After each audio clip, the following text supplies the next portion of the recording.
Weekly expiry के दिन दबाव में निफ्टी 22,200 के नीचे फिसला। एल&टी, आरआईएल, टीसीएस और आईसीआईसीआई बैंक कमजोर। बैंक निफ्टी भी ऊपरी स्तरों से फिसला। मिड कैप स्मॉल कैप में भी बिकवाली। ऑटो शेयर्स में आज फर्राटा रफ्तार। 6% से ज्यादा उछाल के साथ वायदा का टॉप गिरर बना हीरो मोटो। अच्छे नतीजों के दम पर टीवीएस मोटर्स भी 5% से ज्यादा ऊपर। सरकारी बैंकों में भी रौनक। वहीं फार्मा और एफएमसीजी आज दबाव में। अनुमान से कमजोर गाइडेंस से एल&टी में तेज गिरावट। शेयर 4% फिसला। पिरामल एंटरप्राइजेज और टाटा पावर भी रिजल्ट के बाद दबे। आरबीआई की ओर से बीओबी वर्ल्ड पर लगी रोक हटने से बैंक ऑफ बड़ौदा में रौनक। शेयर 25% से ज्यादा चला। बैंक ऐप से जोड़ सकेगा नए ग्राहक। अक्टूबर 2023 में आरबीआई ने लगाया था बैन। आरबीआई की ओर से कैश में लोन की रकम पर सख्ती से। गोल्ड फाइनेंस कंपनियों में तेज गिरावट। 6% फिसलकर मणप्पुरम बना वायदा का टॉप लूजर। मुथूट फाइनेंस भी 5% नीचे। और आ जाएंगे निफ्टी की 3 कंपनियों स्टेट बैंक, भारत पेट्रोलियम और एशियन पेंट्स के नतीजे। 12 से 37% तक घट सकता है एसबीआई का मुनाफा। रिजल्ट के साथ बीपीसीएल और एचपीसीएल के डिविडेंड और बोनस पर भी होगी नजर।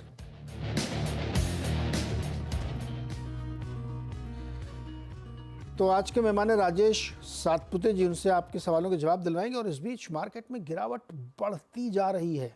निफ्टी अब 160 पॉइंट नीचे है। बैंक निफ्टी भी 200 पॉइंट के लगभग नीचे आ गया है। और सेंसेक्स तो खैर 550 पॉइंट गिरता ही जा रहा है। मिड कैप में भी अब कमजोरी बढ़ ही रही है। और एडवांस डिक्लाइन भी अब गड़बड़ा गया है। 2:5 का एडवांस डिक्लाइन रेशियो हो चुका है। यहाँ पे कमजोरी काफ़ी है। प्रॉफिट बुकिंग है। एक राय लेते हैं सर्वे राजेश जी से। राजेश जी, हाँ जी, क्या करेंगे आज? Very good morning Neeraj ji. Neeraj ji, देखिए, मुझे लगता है कि आज के लिए थोड़ा सा आप कह सकते हैं कि इम्पोर्टेंट डे है। मैं as per the technically concern, क्योंकि आज सुबह में निफ्टी में जो इम्पोर्टेंट लेवल था वो था इसका 50 डीएमए, जो करीबन था 22,240 के आसपास। But at the same time 22,100, 22,130 ये क्लस्टर ऑफ सपोर्ट है। आप कह सकते हैं कि ट्रेंड लाइन सपोर्ट्स आते हैं। तो आज देखिए नीरज जी, अगर 22,100 का लेवल हम देख ही रहे, बाजार में प्रेशर है, रिलायंस वीक है, बाकी भी बड़े बड़े काउंटर्स वीक है, तो कहीं ना कहीं लगता है अगर 22,100 टूटा तो फिर मुझे लगता है कम से कम 22,000 आप कह सकते हैं का एक इमीडिएट सपोर्ट सामने दिखता है। तो थोड़ा सा आप कह सकते हैं कि इलेक्शन की प्रॉफिट बुकिंग यहाँ पे दिख रही है। तो थोड़ा बेटर, थोड़ा बहुत हम स्टॉक स्पेसिफिक सोच रहे हैं कि जहाँ पे ऑलरेडी बिकवाली हो चुकी है, जहाँ पे करेक्शन हो चुका है, तो वहां पे कई पोजीशन बनती है क्या, वो हम देख रहे हैं। मोमेंटम चेज नहीं कर रहे, to be very frank with you, in a market like this. अच्छा, मार्केट का मूड माहौल देखते हुए जैसे हीरो मोटो में 6% की तेजी है, जी, तो क्या ये शॉर्ट बनता है? नहीं देखिए, शॉर्ट नहीं बनता। क्यों नहीं बनता? दो चीजें हैं हीरो मोटर में। कल मुझे लगता है रिजल्ट, क्लोजिंग शो पे रिजल्ट आया था और उसका एक इमीडिएट हमने एक इफेक्ट देखा। तो कल ये ब्रेकआउट सामने आया था, तो बीटीएसटी पे हीरो मोटर दिख रहा था और आज इसने परफॉर्म भी किया। तो मुझे लगता है कहीं ना कहीं 4,950 ये इसका एक हर्डल है, रेजिस्टेंस है। और इसी लेवल के आसपास ऊपरी लेवल पे प्रॉफिट बुकिंग होगी, लेकिन थोड़ा बहुत आप कह सकते हैं कि लोअर लेवल से बाइंग भी होगी। तो जो काउंटर आपको स्ट्रेंथ दिखा रहा है उसमें आप इंट्राडे स्विंग्स यहाँ पे मिलते रहेंगे। तो ऐसा नहीं कि कोई काउंटर बहुत चला है इसके लिए इसे शॉर्ट करे। शॉर्ट वहां पे करे जहां पे आपको क्लियर वीकनेस दिखता है, ट्रेंड पे वीकनेस दिखता है, जैसे कि वोल्टास। वोल्टास में कल क्लियर ब्रेकडाउन था। पीआई इंडस्ट्रीज, आरती इंडस्ट्रीज, यहाँ पे क्लियर ब्रेकडाउन था। तो जहां पे टेक्निकल ब्रेकडाउन है वहां पे आप लॉन्ग करें, शॉर्ट करें, और जहां पे आपको क्लियर ब्रेकआउट्स मिल रहे हैं वहां पे इंट्राडे मोमेंटम चेज करें। That is different thing. लेकिन हम जो थोड़ा सा रखते हैं या ऑप्शंस में ट्रेड करते हैं, वहां पे आपको जमेगा नहीं। जैसे कि ऑटो, यहाँ पे ऑप्शन मिलेगा नहीं, ऑप्शन बायर के लिए यहाँ पे कुछ बचा नहीं है। तो इसलिए हम लोग जो कह रहे हैं कि मोमेंटम को हम नहीं चेस करेंगे, इसका रीजन ये है। ओके, चलिए एक सवाल भी लेते हैं। अभिषेक अग्रवाल आईडीबीआई बैंक पे राय जानना चाहते हैं। 200 शेयर हैं इनके पास 85 रुपए वाले। शॉर्ट टर्म का व्यू क्या है स्टॉप लॉस टारगेट के साथ? आईडीबीआई में देखिए, अगर आप चार्ट देखें तो एक ब्रेकडाउन हुआ है शॉर्ट टर्म। आपने प्योर शॉर्ट टर्म कहा तो मैं डेली चार्ट ही देख रहा हूँ। मुझे लगता है नीरज जी, जब तक 88 का लेवल नहीं निकालेगा आईडीबीआई बैंक, तब तक इसका शॉर्ट टर्म ट्रेंड वीक रहेगा। प्रोबेबली यहाँ पे एक करेक्शन आएगा जो इसको आप कह सकते हैं कि 78 75 लेवल तक लेके जाएगा। तो आईडीबीआई में यस 88 के नीचे ट्रेंड वीक है। 88 के नीचे तो अभी तो 85 पे चल रहा है। 85 55 चल रहा है। आपने शॉर्ट टर्म कहा तो मैं शॉर्ट टर्म में हाँ तो चार्ट भाई चेक कर रहा ट्रेंड हूँ। जो है कमज़ोर है। चलिए एक सवाल भी जी लेते हैं और हमारे साथ है, जुड़ रहे हैं भुजंग जी नांदेड़ से। बताइए सर क्या सवाल है आपका। हाँ हेलो सर। जी। सर मेरे पास ना कोचिन शिपयार्ड के जो 87 शेयर्स है हम्म, 905 के रेट से। हम्म। तो सर अभी क्या ऐड करूँ, होल्ड करूँ या फिर एग्जिट हो जाऊँ? ओके राजेश जी, कोचिन शिपयार्ड में भुजंग जी को क्या करना चाहिए? उनको अभी फ़ायदा हो रहा है, प्रॉफिट बुक कर लें क्या? नीरज जी, मुझे लगता है कि चार्ट में कोई वीकनेस नहीं है। टू बी वेरी फ्रैंक है तो इट्स क्लियरली आप कह सकते हैं कि एक स्ट्रॉन्ग चार्ट है। हायर टॉप हायर बॉटम बना रहा है। अब इमीडिएट बॉटम जो था उसका करीबन 1230 के आसपास का था, और मुझे लगता है ये जो स्ट्रेंथ है ये बनी रहेगी जब तक ये 1230 का लेवल मेंटेन करता है। ऑन द कॉन्ट्री मुझे लगता है ये 1500 को पार करेगा पोजिशनली। तो अगर पोजीशन है और आप इसे में रुक सकते हैं तो डेफिनेटली मैं कहूंगा आप होल्ड करें। आपका स्टॉप लॉस होगा 1200 का। ओके अगला एक सवाल और लेते हैं। प्रशांत कांबले मंगलुरु से हमारे साथ जुड़ रहे हैं। प्रशांत जी नमस्कार। प्रशांत आवाज़ आ रही है आपको? जी सर आ रही है। सवाल बताइए सर। सर मेरे पास कोफोर्ज है 5450 पे मैंने लिया है, 200 के आसपास स्टॉक्स है मेरे पास। तो I can hold it for next 2 months. 2 months Rajesh ji, 2 महीने के लिए कोफोर्ज? नीरज जी देखिए, अगर आप कोफोर्ज का चार्ट भी देखें, अगर वीकली चार्ट देखें रादर, तो मुझे लगता है इसमें जो करेक्शन शुरू हुआ था वो करीबन 6700 के लेवल से शुरू हुआ था। जो वीकली 200 वीक्स मूविंग एवरेज जो है इसका, वो करीबन करीबन 4200 के आसपास है। तो मुझे लगता है कि इन्होंने जो एंट्री ली वो कहीं इन बिटवीन ली है, मीडियन पे ली है। तो कहीं ना कहीं लगता है कि ये अभी कंप्लीटली आईटी में से बहुत सारे काउंटर है जो कंप्लीटली ओवरसोल्ड टेरिटरी में है। तो कोफोर्ज जो है प्रोबेबली यहाँ से 100-150 रुपए का डिप दे दे, लेकिन ये एग्जिट करने की लेवल नहीं है मेरे हिसाब से। आप इसमें बने रहे, पोजिशनल 4000 का स्टॉप लॉस रखे। इफ आई एम राइट, मुझे लगता 2 है महीने कि के लिए? 2 महीने के लिए थोड़ा उन्हें वक्त बढ़ाना पड़ेगा। मुझे लगता है एटलीस्ट 6 महीना तो रखना पड़ेगा, क्योंकि 2 महीने का इमीडिएट मुझे लगता है कि छोटा मोटा पुल बैक मिलेगा, लेकिन वो कहां तक आएगा? 5000 तक, 4800 5000 तक का पुल बैक 2 महीने में आ सकता है। तो प्रशांत जी रुकने का मूड है क्या? रुकना पड़ेगा आपको?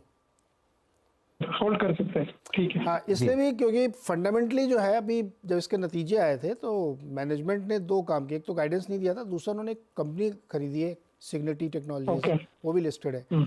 और वो स्टोरी थोड़ा लंबी है सर। वो कह रहे हैं कि $2 बिलियन का हम 2026-27 तक रेवेन्यू क्लॉक करेंगे, लेकिन इट विल टेक टाइम। तो और चूँकि 1000 रुपये आपके प्राइस से नीचे है अभी, तो थोड़ा लंबा व्यू बनाना पड़ेगा। कंपनी अच्छी है लेकिन थोड़ा समय देना पड़ेगा आपको कोफोर्ज में। ये है सिचुएशन आपके लिए। अगला सवाल है अतुल का, जयपुर से हमारे साथ जुड़ रहे हैं। अतुल जी नमस्कार, बताइए। नमस्ते सर। नमस्ते। मेरे 2 क्वेश्चन है सर। एक तो है मेरे पास कैम्स 264500 शेयर्स हैं सर। ओके। तो अभी उसको क्या है, उसको होल्ड रखना है या फिर उसको और मैं लेना चाह रहा हूँ क्योंकि मुझे लग रहा है कि ये थोड़ा बढ़ सकता है। दूसरा है मेरे पास HDFC लाइफ के 2 कॉल हैं सर, 575 और 570, इससे एग्जिट कर लूँ क्या? पहले दूसरा वाला लेते हैं, ज़्यादा ज़रूरी है। राजेश जी 575 और 570 की कॉल ले रखी है हाँ HDFC लाइफ में, इसमें क्या करें पहले ये बताइए। आई थिंक उन्हें एग्जिट लेना पड़ेगा, क्योंकि काउंटर में देखिए, काउंटर में बहुत सारी अपॉर्चुनिटीज मिली कि जहां पे एक रिलीफ रैली प्ले हो, लेकिन हर लेवल पे हर उछाल पे इसमें सेलिंग ही आती है। तो ये जो हम कॉन्ट्रा प्ले करते हैं तो उसके लिए भी एक स्टॉप लॉस की जरूरत होती है। तो मेरे हिसाब से आपकी पोजीशन स्क्वायर ऑफ है as far as the stop loss is concerned, तो आप इसमें से एग्जिट करिए। मुझे लगता है कि इवेंचुअली ये 500 के एक बार के लिए टेस्ट कर सकता है। तो जब तक ये 570 575 का क्लस्टर नहीं निकालेगा तब तक इसमें मूव नहीं आएगा। तो काउंटर में वीकनेस है, I think it's an exit. और दूसरा वाला कैम्स में फ़ायदा है इनको? देखिए कैंप्स का स्ट्रक्चर बहुत बढ़िया है नीरज जी। मैं चेक कर रहा था कि इसमें रेजिस्टेंस कहाँ है, तो एग्जैक्ट रेजिस्टेंस 3280 यानी 3300 पकड़ो। मुझे लगता है जब तक ये 3280 3300 इस क्लस्टर के पार नहीं जाता तब तक इसमें 4000 तक, 3800 से लेके 4000 तक की रैली नहीं बनेगी। हम देख रहे हैं कि इसी लेवल के आसपास कहीं ना कहीं ये अटकता है। तो फॉर द टाइमिंग मैं ये कहूंगा, चार्ट अभी भी स्ट्रांग है, छोटी मोटी प्रॉफिट बुकिंग है। जब तक 3000 3100 का लेवल मेंटेन होता है तब तक मुझे कोई दिक्कत वाली बात नहीं लगती। तो अगर डिप मिले इस लेवल के आसपास due to volatility, you can add with a stop loss of 3000। Okay, dip पे खरीदारी कर सकते हैं 3000 का स्टॉप लॉस के साथ, अदरवाइज इसको होल्ड करके रखिए। राजेश जी रुकिएगा, जरा एक मैनेजमेंट से बातचीत करते हैं। वीएमएस इंडस्ट्रीज कंपनी अपने कामकाज के लिए राइट्स इशू के जरिए 28 करोड़ रुपए जुटा रही है। राइट्स इशू में 35 रुपये प्रति शेयर पर 8 लाख शेयर जारी करने की योजना है। 2 मई से राइट्स इशू खुल चुका है, 16 मई को बंद होगा। बातचीत करेंगे कंपनी के एमडी मनोज जैन से। मनोज जी नमस्कार। और पहले तो बताइए, वीएमएस इंडस्ट्रीज हमारे निवेशकों को काम क्या करते हैं आप लोग सर? नमस्ते sir. Sir, we are in the ship recycling business in Alang, and we are doing last 2-3 years we have added asset demolition and dismantling, and we are doing in bulk scrap also. Okay, तो मतलब कुछ अंदाज़ा बताइए कि कितना काम आता है आप लोगों के पास या है आपके पास शिप ब्रेकिंग का? शिप ब्रेकिंग में सर अगर ऐसे देखें तो इस समय हमने लास्ट ईयर जून 23 में ये एनसीएलटी के थ्रू वेलस्पन से ऑक्शन में 163 करोड़ रुपए का 48,000 टन का मटेरियल लिया था एसेट डिमोलिशन के लिए। उसमें से मार्च एंड में तकरीबन 25,000 टन बचा है, बाकी का हमने मार्च 23-24 में काट लिया है। तो जो आप खरीदते हैं वो पूरा आपने खरीद लिया, फिर उसको आप डिसमेंटल करते हैं, फिर उसको आप क्या करते हैं उसके बाद? उसमें से क्या है, जो मटेरियल रिट्राइव्ड होता है उसमें लोहा होता है, हाँ। 70% अराउंड, और फिर उसके बाद उसमें cable, motor, panel, non ferrous machines, वो एंड यूजर्स को, एक्चुअल यूजर्स को काफी लोग ले जाते हैं सर। ऑल ओवर इंडिया इसका मार्केट है हमारे कस्टमर्स। तो ऐसे ही ले जाते हैं या उसको आप फिर रिसाइकल करके कुछ प्यूरिफाई करते हैं या ऐसे ही ले दे देते हैं आप? नहीं, निकाल के रिसाइकिल करके हाँ। फिर हम कस्टमर्स को दे देते हैं, फिर कस्टमर्स ले जाता है अपने एंड पे, और उसको अगर रिकंडीशनिंग वगैरह करनी होती तो करती है। कई बार स्टोर्स के अंदर पेटी पैक भी आइटम्स निकलते हैं, हाँ। तो वो एज इट इज यूज हो जाते हैं और कुछ में वो रिकंडीशनिंग करके वो कर लेते हैं। अरे ये जो पेटी पैक आइटम निकलते हैं ये क्या निकलते हैं? मतलब जैसे कि बहुत सारे पार्ट्स होते हैं, हाँ। कंप्रेशर्स होते हैं, मोटर्स होती है, केबल्स के रोल्स होते हैं, वायर रोप्स के रोल्स होते हैं, lot of things in the store. मतलब जो यूज ही नहीं हुए। यूज नहीं हुआ, बिकॉज जब शिप का जो वॉइस है, एवरेज वॉइस, वो तकरीबन 90 डेज प्लस होता है। तो 90 डेज के बीच में जो भी कहीं पे भी अगर जहाज खराब होता है तो उनको किसी भी आइटम की जरूरत पड़ सकती है, बिकॉज जहाज के ऊपर पूरी मशीन ही है सर।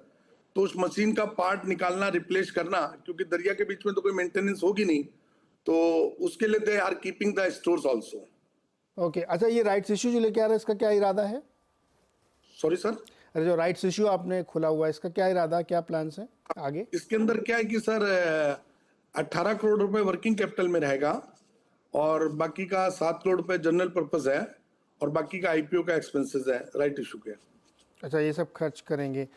तो अच्छा, जो आप ये जो लेके आते हैं शिप डिसमेंटल कर, ये किस टाइप की शिप होती है? ये वाली होती है? ये sir all type of cargo passenger होती है, सब तरह के होते हैं। टैंकर्स भी होते हैं, कार कैरियर होते हैं, कंटेनर कैरियर होते हैं, बल्क कैरियर होते हैं, सब तरह के होते हैं, सीएनजी कैरियर है, सब तरह के वेसल्स होते हैं सर। क्या बहुत बड़ा मार्केट, कोई अंदाजा बताइए कितना बड़ा मार्केट है ये? हाँ सर, देखिए अगर हम बात करें तो जहाज की जो एवरेज लाइफ है वो 25 इयर्स है। व्हेन इट्स न्यू बिल्ड तो एवरेज 25 इयर्स होता है। 25 इयर्स के बाद it has to go to the for recycling. तो उसमें जो अगर हम 90s तक के जो लास्ट डिकेड में जहाज बने थे, जो अपने 2013-14 से 24 तक कटे हैं, वो वर्ल्ड वाइड अगर हम देखें तो करीबन 7,800 वेसल फॉर डिमोलिशन आए वर्ल्ड वाइड। उसमें से इंडिया का शेयर जो है वो हमने 2753 वेसल्स तोड़े इंडिया में, तो तकरीबन 35% है। और our competitor is Bangladesh, Pakistan and little bit Turkey. Bangladesh और पाकिस्तान की थोड़ी सी फॉरेक्स और बैंकिंग का जो सेक्टर से थोड़ा डिस्टर्ब है, तो इंडिया के चांसेस बेटर है। अगर हम बात करें जो 2000 डिकेड में शिप्स बने हैं जो कि डिमोलिशन के लिए 2024 से 2033 तक आएंगे, उस पीरियड के जो जहाज बने उनका एवरेज साइज जो है बढ़ गया है। जो पिछले डिकेड में था वो 9,500 टन था एक जहाज का एवरेज साइज, जो भी बढ़ के 12,500-13,000 टन हो गया है। तो अभी जो जहाज आएंगे इस डिकेड में वो लगभग 15,000 जहाज आएंगे फॉर रिसाइकलिंग। तो जो 15,000 जहाज आएंगे और जो पहले अगर 35% इंडिया का शेयर था, विच वी होप कि शायद हमारा 45% 50% शेयर हो जाएगा, तो तकरीबन 90 मिलियन टन शिप रिसाइकलिंग के लिए आएंगे इस डिकेट में, कमिंग डिकेट्स में जो चल रहा है सर। और पिछले बार देखेंगे तो 26 मिलियन हमने डिमोलिश किया था। तो इसलिए फ्यूचर इज वेरी ब्राइट है। और अभी ग्रीन रिसाइकलिंग हो गई है, तो इंडिया में सारी ग्रीन रिसाइकलिंग हो रही है, जबकि बांग्लादेश में केवल 4 ग्रीन रिसाइकलिंग है और पाकिस्तान में एक भी नहीं है। तो इंडिया इज द लीडर। करके मिलते होंगे ना आपको सर, बोली लगाते होंगे आप लोग की, बोली इंटरनेशनल बिडिंग होती होगी इसमें? तो जी जी, इंटरनेशनल बिडिंग होती है उसमें जो जिसकी हाईएस्ट बोली होगी उसको मिल जाता होगा। हाँ, हाईएस्ट बोली। और बहुत सारे उसमें क्राइटेरिया है सर कि कौन सा ग्रीन रिसाइकलिंग प्लॉट है, क्या इंफ्रास्ट्रक्चर है, हाउ इज द मैनेजमेंट, वो सर्टिफिकेशन होता है। जैसे हमारा जो यार्ड है और हमारी कंपनी, वो एनसीके जापान ने सर्टिफाइड किया हुआ है। Every year they are coming for the audit, तो वो सर्टिफाइड करते हैं। तो कुछ पर्टिकुलर वेसल्स हैं वो उसी को मिलेंगे जो सर्टिफाइड है सर। तो इसमें मार्जिन कितना होता है इस धंधे में जैन सर? इसमें मार्जिन कितना होता है इस कामकाज में? मार्जिन सर एवरेज जो है वो तकरीबन 5% है, और जो पेट है वो 3% के अराउंड है। पेट 3% है, मार्जिन 5% के आसपास। अच्छा जैन साहब, ऐसे बताइए कि जब आप ये सब लेके आते हैं तो इसमें कुछ बहुमूल्य सामान भी मिल सकता होगा आपको, हीरे जवाहरात भी? नहीं नहीं मिलता? अरे किसी का छूट गया, वो पड़ा हो कहीं, दबा के रखा हो किसी ने? नहीं, मैं वैसे बताऊं, वो नहीं होता है। अभी मैंने जो एसेट डिमोलिशन कर रहा हूं, जो मैंने अभी एबीजी शिपयार्ड लिया जून 2023 में फॉर डिमोलिशन, तो I am doing ABG shipyard. तो अब एबीजी शिपयार्ड में से, क्योंकि ये ब्रांड न्यू मशीन्स बहुत थी, तो उसमें से कुछ मशीन्स, कुछ items I am exporting and sold to SR shipping Mauritius. तो वो जो मैंने माल 34 रुपीज केजी में लिया है, वो I am selling 170 rupees KG. तो मतलब ऐसे मटेरियल निकलते हैं। कुछ मटेरियल निकला जो 650 रुपए केजी बेचा है। तो ये रहता है इसमें सर, क्वेश्चन रहता है। मतलब ये बाई चांस हो सकता है ना, कभी कुछ निकल आए? नहीं, ऐसा नहीं निकलता।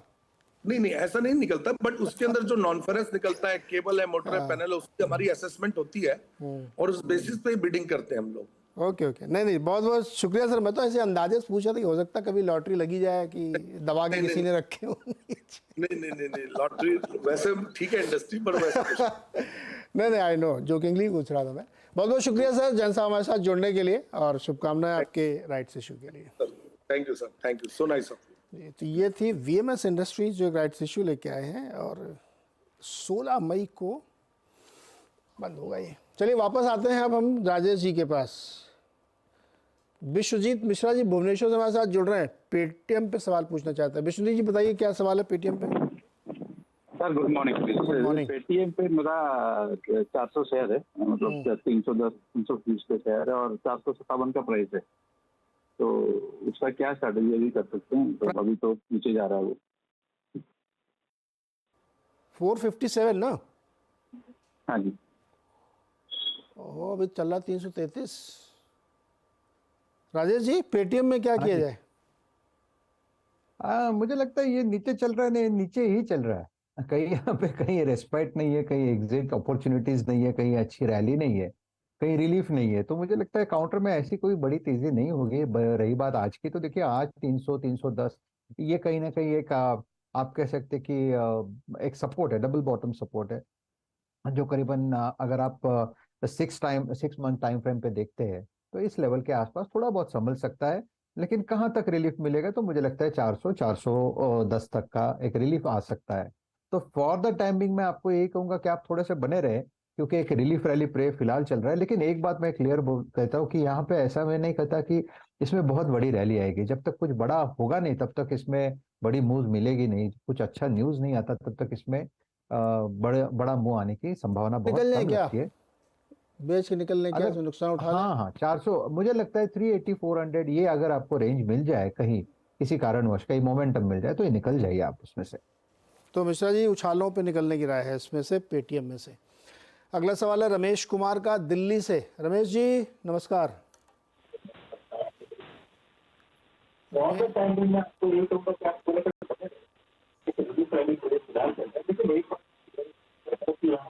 अरे रमेश दादा, टीवी बंद करो, नहीं हमारी आवाज नहीं आएगी आपको।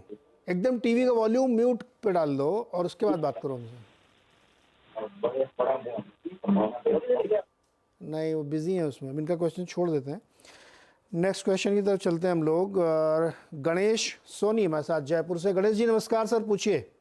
नमस्कार सर। जी सर मेरे पास एमटाटेक के शेयर है 79, हाँ 2174 के भाव से। तो सर मैं क्या इसको होल्ड करूं या कोई एवरेज करूं इसके अंदर, मेरे को बताइए सर। राजेश जी, एवरेज करें क्या? एमटार टेक्नोलॉजीज नुकसान है इनको अभी? आई थिंक, हाँ आई थिंक मुझे लगता है कि करना चाहिए। प्रोबेबली 1800 के लेवल पे नहीं, थोड़ी वीकनेस और आएगी। 1750 1700 मुझे लगता है ये लेवल होगा जहाँ पे एवरेजिंग होगा। मैं क्यों बोल रहा हूँ, क्योंकि नीरज जी अगर आप वीकली चार्ट देखते हो तो लगता है कि यह एक्यूमुलेशन जोन में है, और प्रोबेबली इसका जो स्टॉप लॉस आपको मेंटेन करना पड़ेगा वो रहेगा 1650 से लेके 1680। ये ट्रेजेक्ट्री है। ये मैंने ट्रेजेक्ट्री क्यों दी, क्योंकि उतनी वोलेटिलिटी में आपको ये एडजस्ट करना पड़ता है। तो देखिए मुझे लगता है कि काउंटर में वीकली बेसिस पे स्ट्रेंथ है। It's a buy on dip for me. मुझे लगता है इवेंचुअली ये 2000 को पार करेगा। 2200 2250 इसका पहला टारगेट होगा। ओके, 2200 2250 पहला टारगेट होगा। ये राय आपके लिए है गणेश जी के लिए। अगला सवाल अशोक जैन का सूरत से। अशोक जी नमस्कार सर। नमस्कार सर, मेरे पास एनएफएल के शेयर पड़े हैं, 7000 शेयर 105 की बाइंग में है और मैं लॉन्ग टर्म रखना चाहता हूं, तो इसका रिव्यू बताओ मुझे। 105 पर अभी तो चल रहा 98। लॉन्ग टर्म मतलब 5-10 साल? हाँ, मेरी 4 साल 5 साल रख सकता हूँ।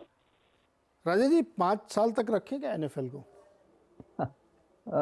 देखिए उतना तो मैं एक मिनट मुझे, हाँ रख सकते हैं, क्योंकि देखिए यहाँ पे मैं मंथली चार्ट देख रहा हूँ नीरज जी। मंथली चार्ट पे क्लियर ब्रेकआउट आया है और ब्रेकआउट है करीबन 88 का।